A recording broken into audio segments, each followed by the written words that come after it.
الله وبركاته. إن الحمد لله نحمده ونستعينه ونستغفره ونؤمن به ونتوكل عليه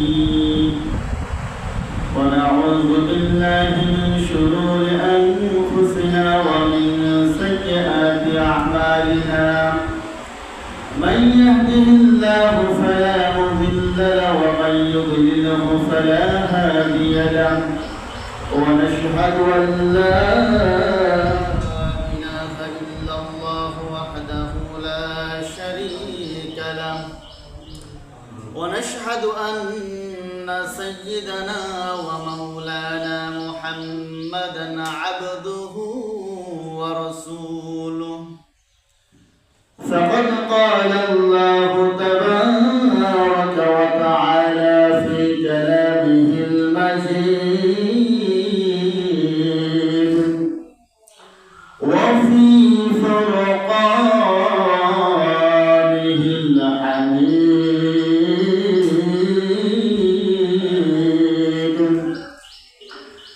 أعوذ بالله من الشيطان الرجيم. بسم الله الرحمن الرحيم. واتل عليهم نبأ ابني آدم بالحق إذ قربا قربانا فتقبل من أحدهما ولم يتقبل من الآخر قال لأقتلنك قال إنما يتقبل الله من المتقين.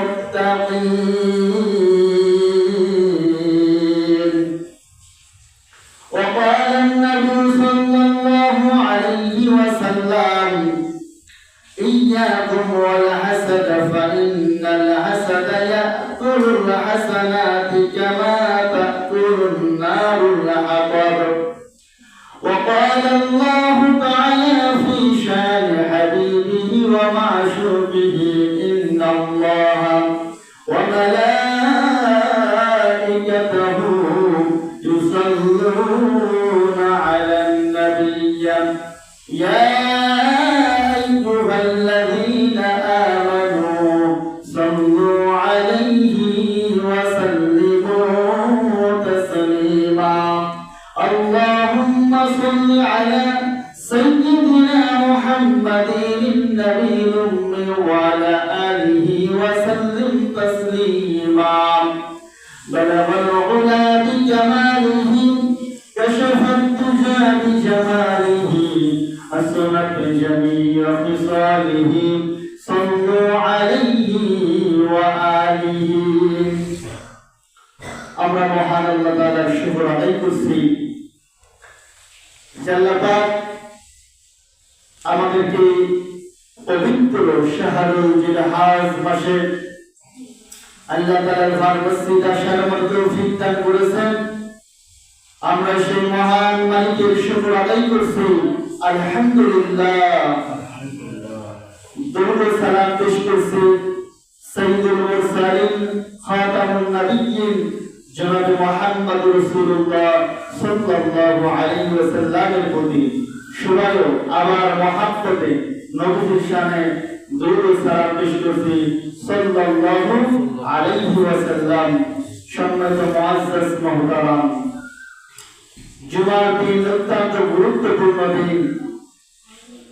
বছর আল্লাহ তাআলা 4টি মাসকে শাহরুল হারাম ঘোষণা করেছেন। তার মধ্যে গুরুত্বপূর্ণ একটি মাস শাহরুল জিলহজ। আরবি 12টি মাসের গণনায় বছরের শেষ মাস হলো শাহরুল জিলহজ। আল্লাহ তাআলা বছরের শেষ প্রান্তে হজ্জের মৌসুমে আমাকে আপনাকে আল্লাহ তাআলার ঘর মসজিদ আসার মতো তৌফিক আর কুওয়াত দান করেছে। এজন্য আমরা খুশি না বেজার। খুশি, এই খুশির বরকত আল্লাহ তাআলার শুকরের মাধ্যমে, ঠিক কিনা? আমরা সবাই আবারও আল্লাহ তাআলার শুকর আদায় করছি, আলহামদুলিল্লাহ। সম্মানিত মুআজ্জাজ মুহতারাম, আজকে জুমার সংক্ষিপ্ত আলোচনার বিষয় হবে সাইয়্যিদিনা আবুল বাশার হযরত আদম আলাইহিস সালামের দুই সন্তানের কুরবানির ঘটনা ও এর শিক্ষা সমূহ। তবে দুঃখের সাথে আমরা বলতে চাই, আমরা বছরের পর বছর কুরবানি করতেছি, ত্যাগ স্বীকার করতেছি, তারপরেও বাংলার জমিনে আমরা ইসলামের শিক্ষা, ইসলামের আদর্শ, ইসলামী রাষ্ট্র কায়েম করতে পারতেছি না, ঠিক কিনা? যদি ইসলামী রাষ্ট্র কায়েম হইতো, ঢাকার পল্লবীতে আমাদের সন্তান ছোট্ট রানীশাকে হত্যা করা হয়েছে না, ঠিক কিনা? আফসোস হলো বাংলার জমিনে সুবহে সাদিক হওয়ার সঙ্গে সঙ্গে লক্ষ লক্ষ মসজিদে আল্লাহু আকবার ধ্বনি দিয়ে দিবস শুরু হয়। সূর্যাস্ত যাওয়ার সঙ্গে সঙ্গে লক্ষ লক্ষ মসজিদ থেকে আজানের ধ্বনি ভেসে আসে। তারপরে বাংলার জমিনে ধর্ষকের বিচার হয় না, ঠিক কিনা? আজ রানীশার বাবা বড় ভারাক্রান্ত কষ্ট নিয়ে বলছে জাতির কাছে, এই দেশের মানুষের কাছে আমি বিচার চাই না, কারণ বিচার এই বাংলার জমিনে হবে না। কারণ ইতিপূর্বে ধর্ষকের বিচার হয় নাই, মানুষ মানুষকে প্রকাশ্যে খুন করতেছে, সেই বিচার বাংলার মানুষ দেখতেছে না। বড় দুঃখের বিষয়, পরিতাপের বিষয়। আমরা আর কত সরব করব, আর কত ত্যাগ স্বীকার করব, আর কত বাবার চোখের অশ্রু ঝরবে, কত মায়ের পক্ষানি হবে, তারপরে বাংলার জমিন আল্লাহ ইসলামের আইন চালু করবে। আমরা এটা দেখতে চাই, তারা কবুল আল্লাহুম্মা আমিন। আমরা মসজিদের মেম্বার থেকে, সমাজের সর্বনিম্ন স্তর থেকে সর্বোচ্চ পর্যন্ত আমরা স্লোগান দেব, অন্যায়ের বিরুদ্ধে, ন্যায়ের পক্ষে, ঠিক কিনা? যে মানুষ রূপী জানোয়ার ছোট্ট রানীসা নামক ছোট বাচ্চাকে ধর্ষণ করে গোলাকে হত্যা করেছে, অনতিবিলম্বে যাতে রাষ্ট্রীয়ভাবে তাকে শাস্তি দিয়ে পুরো বাংলার জমিনে মানুষকে দেখে দেওয়া হয় যে ধর্ষণ করে খুন করে বাংলার জমিনে পার পাওয়া যাবে, ঠিক কিনা? আমরা আল্লাহ তাআলার কাছে কামনা করব, এই রব্বে কাবা, দুনিয়াতে আপনি অসংখ্য মানুষ পাঠিয়েছেন, আপনার দিনের পক্ষে একদল কথা বলতেছে, আপনার দিনের বিপক্ষে কথা বলতেছে, আপনার মহব্বতের পাগল বান্দাদের যারা ইসলামের পক্ষে কথা বলে, নবীর আদর্শের কথা বলে, এই মানুষদেরকে আপনি বিজয়ী দান করে বাংলার জমিনে কোরআনের রাজ কায়েম করে দেন, আল্লাহুম্মা আমিন। যদি কোরআনের রাজ কায়েম হয়ে যায়, প্রত্যেকটা ধর্ষকের বিচার হবে, প্রত্যেকটা খুনের বিচার হবে। বাংলার জমিনে দ্বিতীয়বার ধর্ষণ করার আগে, মানুষকে খুন করার আগে সে হাজারবার চিন্তা করবে, আমি যদি মানুষকে খুন করি আমার জীবন নিরাপদ নয়, ঠিক কিনা? আমরা অন্যায়ের বিরুদ্ধে কথা বলবো। দুঃখের বিষয় হলো আজকে সমাজ এমন অবস্থায় গেছে, সমাজে এক ভাইয়ের উপরে অন্য ভাই অন্যায় করে, আমরা কেউ কথা বলি না, উপরন্তু অন্যায়কারীর পক্ষ নিয়ে আমরা যে ন্যায় পথ আছে তাকে আমরা ঝামেলার মধ্যে ফেলাই, তাকে চাপের মধ্যে রাখি, ঠিক কিনা? আমাদের মুখ খুলতে হবে, জীবন একটাই, হায়াত আল্লাহ দিয়েছে, মৌত আল্লাহ দেবে। অতএব এই ছোট্ট জীবনে ন্যায়ের পক্ষে কথা বলা শিখতে হবে, অন্যায়ের বিরুদ্ধে স্লোগান দিতে পারে, ইনশাআল্লাহ। আল্লাহ তাআলা আমাদের কবুল করুন, আল্লাহুম্মা আমিন। সম্মানিত মুআজ্জাজ মুহতারাম, আল্লাহ তাআলা মানুষকে দুনিয়াতে প্রেরণ করেছেন।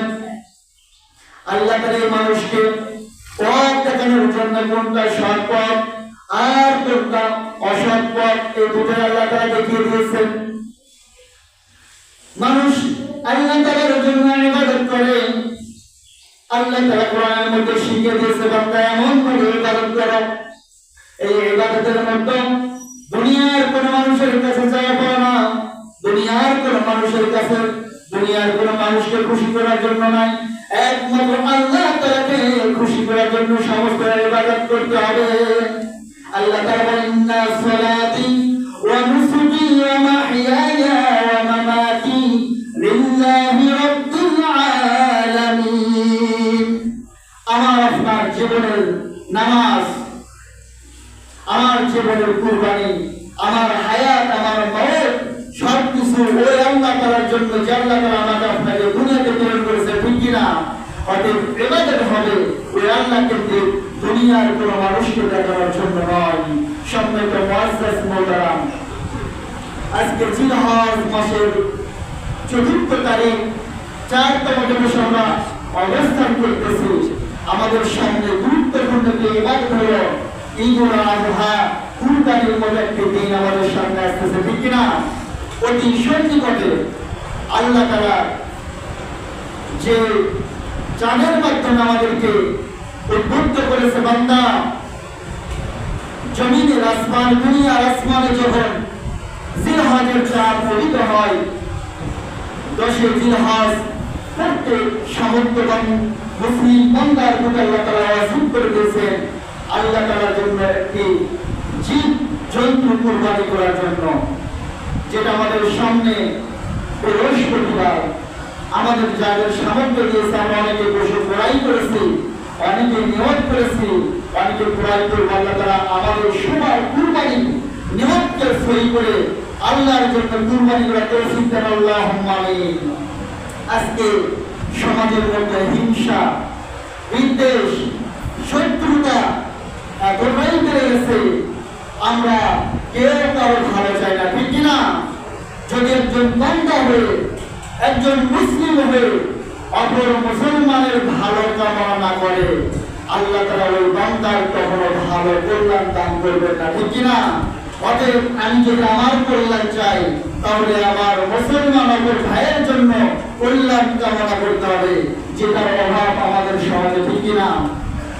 সম্মানিত উপস্থিতি, কুরবানির ঘটনা যখন আমাদের সামনে আসে, আমাদের কাছে সাইয়্যিদনা ইব্রাহিম আর ইসমাঈল আলাইহিস সালামের ঘটনা চলে আসে। গত জুমায় আমরা আলোচনা করেছি, আজকে আলোচনা করব আল্লাহ তাআলার জমিনে সর্বপ্রথম কুরবানির জন্য আল্লাহ তাআলা নির্দেশনা দিয়েছিলেন আমাদের আদি পিতা সাইয়্যিদনা আদম আলাইহিস সালামের দুই সন্তান হাবিল আর কাবিলের উপরে। আদম আলাইহিস সালামের দুই সন্তান, একটা নাম হলো কাবিল, আরেকজনের নাম হলো হাবিল। দুই ভাই যখন জমিনে প্রাপ্তবয়স্ক হয়ে গেল, জমিনে এতগুলো মানুষ ছিল না, আদম আলাইহিস সালাম, হাওয়া আলাইহিস সালাম, তারপর তার 4টা সন্তান, 2টা মেয়ে, 2টা ছেলে, দুনিয়ায় আর কোনো মানুষ নাই। আল্লাহ তাআলার নিজাম ছিল যে 2 সন্তান জন্মগ্রহণ করবে, একটা ছেলে একটা মেয়ে, প্রত্যেকটা ছেলে একটা মেয়ে, প্রথমের ছেলে পরের মেয়ে, পরের ছেলে প্রথমের মেয়ে, এভাবে বিবাহের একটা বিধান ছিল। যে ছেলের সাথে যে মেয়ের জন্ম হয়েছে তার সাথে বিবাহ হারাম। হাবিল আর কাবিল, হাবিলের সাথে যে মেয়ের জন্মগ্রহণ হলো, সে মেয়েটা ছেলের প্রতি সুন্দর কম ছিল।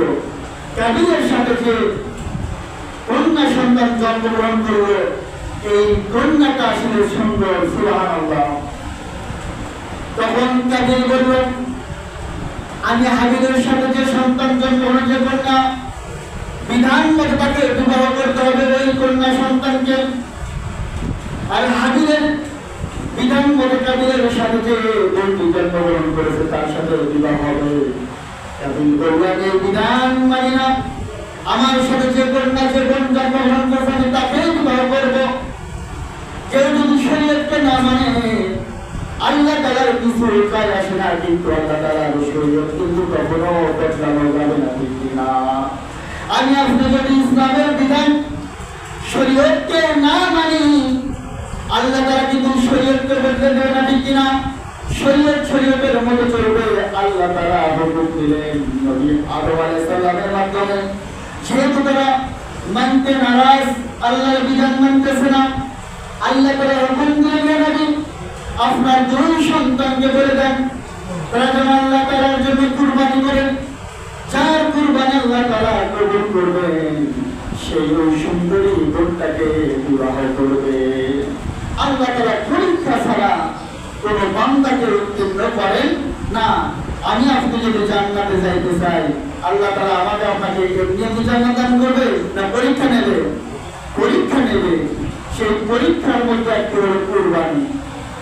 তবে আলহামদুলিল্লাহ, শুকরিয়া, কুরবানির বিধান যদি সে আগের মতো থাকতো, আমি আপনি কুরবানি করেছি, আমার কুরবানি করবো হলো কি হলো না, সঙ্গে সঙ্গে ফলাফল, তাহলে সমাজের বিশৃঙ্খলা লেগেই থাকতো। আল্লাহ তাআলা এখান থেকে আমাদের হেফাজত করেছেন। আল্লাহ তাআলা শুকর আদায় করে আলহামদুলিল্লাহ। আল্লাহ তাআলা সূরা মায়েদার 27 নম্বর আয়াতের মধ্যে আমার আপনার নবীকে জানায় দিলেন, আপনি আবুল বাশার সাইয়েদনা আদম আলাইহিস সালামের দুই সন্তানের কুরবানির সত্য ঘটনা আপনার উম্মতদেরকে জানিয়ে দেন।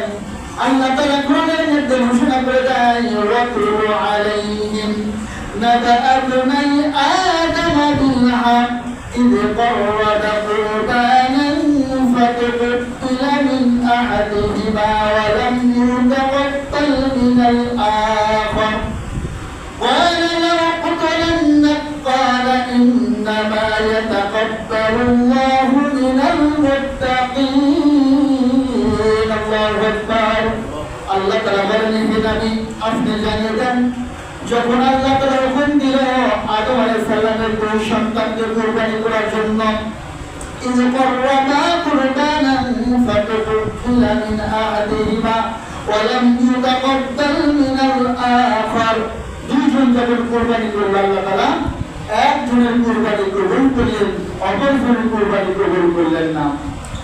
যখন এই ঘটনা ফলাফল সঙ্গে সঙ্গে আল্লাহ দিয়ে দিল, দুই ভাই কুরবানি করলো, এক ভাইয়েরটা কবুল, আরেক ভাইয়েরটা কবুল হলো না। তখন যে ভাইয়ের কুরবানি কবুল হলো না সে বলল, قال لأقتلنك, অবশ্যই আমি তোমাকে হত্যা করব।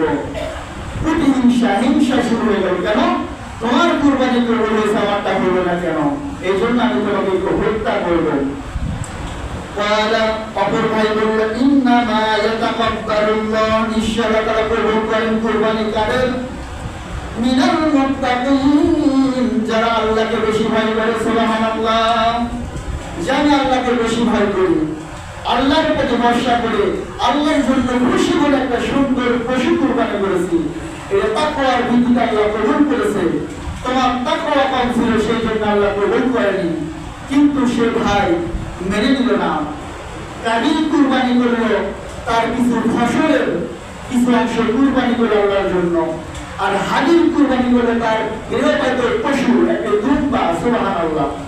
যখন কুরবানি করে এই দুইটি বস্তু পাহাড়ের পাদদেশে রেখে আসলো, আল্লাহ তাআলার হুকুমে আসমান থেকে আগুন এসে হাদিলের কুরবানিটা কবুল করলো, কাবিলের কুরবানি কবুল হলো না। কেন? কাবিল কুরবানি করলে তার কিছু ফসল, সে ফসলটা কিছু ফসলের নির্দিষ্ট খারাপ অংশ আল্লাহর নামে উৎসর্গ করলো, তার মনের ভিতর তাকওয়া ছিল না। আর হাদিল তার সুন্দর একটি পশু, আল্লাহ তাআলাকে খুশি করার জন্য কুরবানি করলো।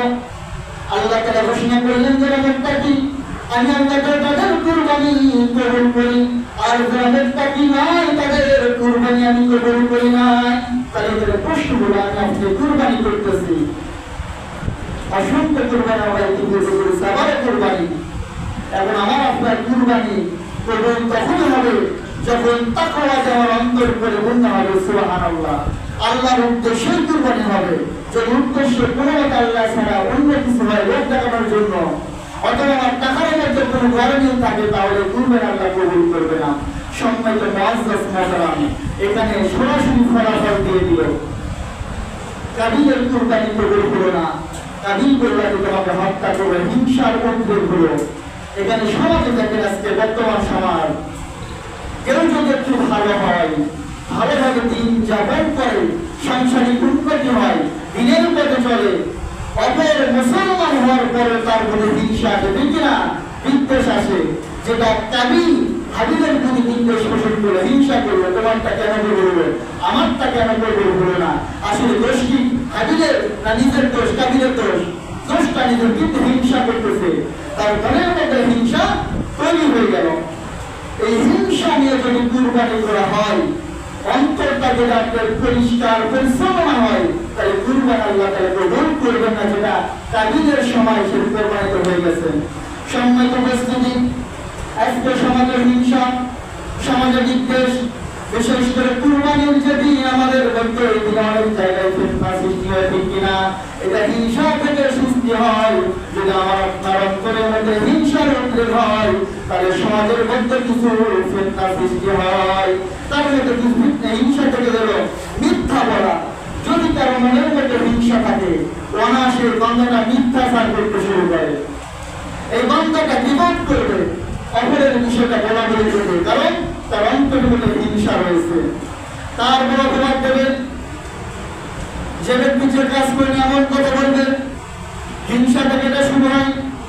তারপরে শত্রুতা বেড়ে যাবে, শত্রুতা পোষণ করবে, এমনকি মারামারি বিশৃঙ্খলা হবে।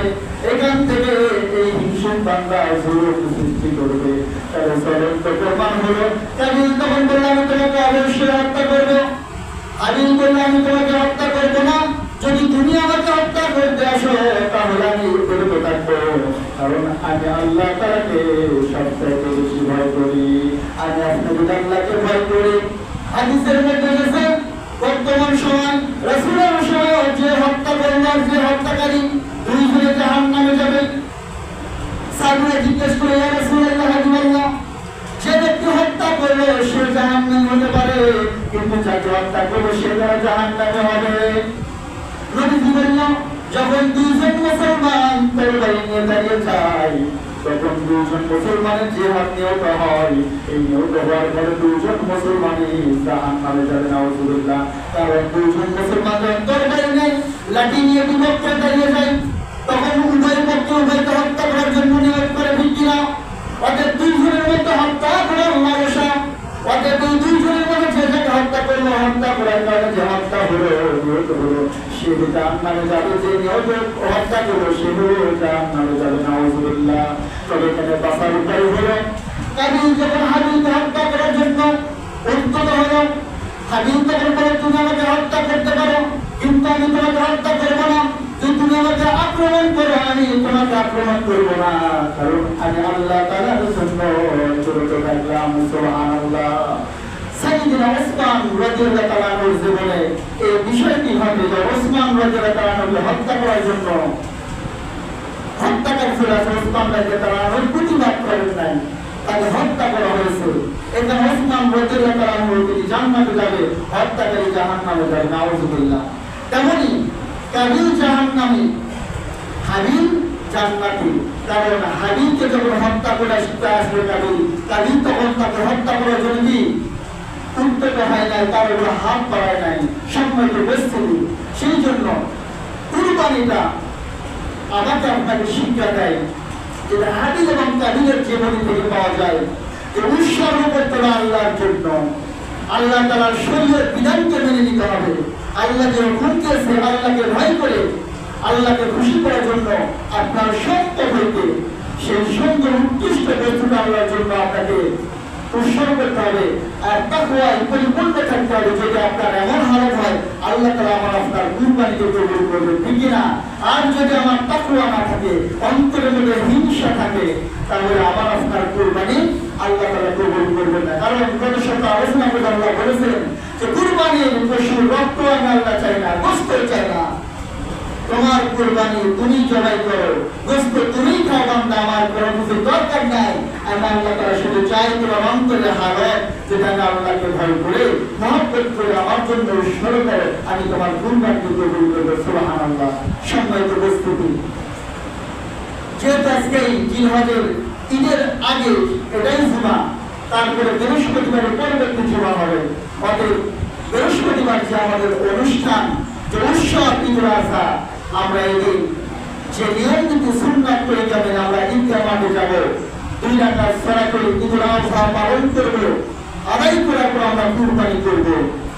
দুঃখের বিষয় হলো সত্য, যেটা বলতেছিলাম, কুরবানির দিন বিভিন্ন শ্রেণীর মানুষ আমরা সমাজে থাকি, আমরা সবাই সংযত হব। আমরা আত্মত্যাগ উৎসর্গ করার জন্য সেই দিনটাকে কুরবানি করতেছি। এই দিনটা যেন বিষাদে পরিপূর্ণ না হয়, হিংসার বহিঃপ্রকাশ না হবে।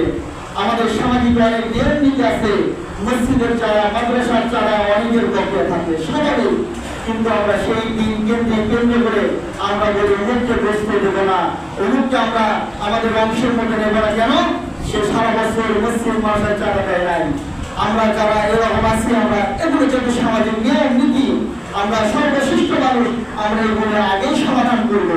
সেদিন আমরা কারো বড় কষ্ট করবো না, কারণ আল্লাহকে খুশি করার জন্য আমরা কুরবানি করতেছি। এই সময় যদি আরেক মুসলমানকে আমি কষ্ট দিই, হিংসার বহিঃপ্রকাশ ঘটে, বিশৃঙ্খলা হয়, তাহলে নিজেকে প্রশ্ন করবে, আমাদের সেই ইবাদতকে আল্লাহ কবুল করবে? ইবাদত কবুল করবে না। হয়তো একজন বান্দার জন্য বিশৃঙ্খলা সৃষ্টি হয়ে গেল, 10 জন বান্দার ইবাদত নষ্ট হয়ে গেল। আল্লাহ তাআলা আমাদের আপনাদের সঠিক বুঝদান করুন।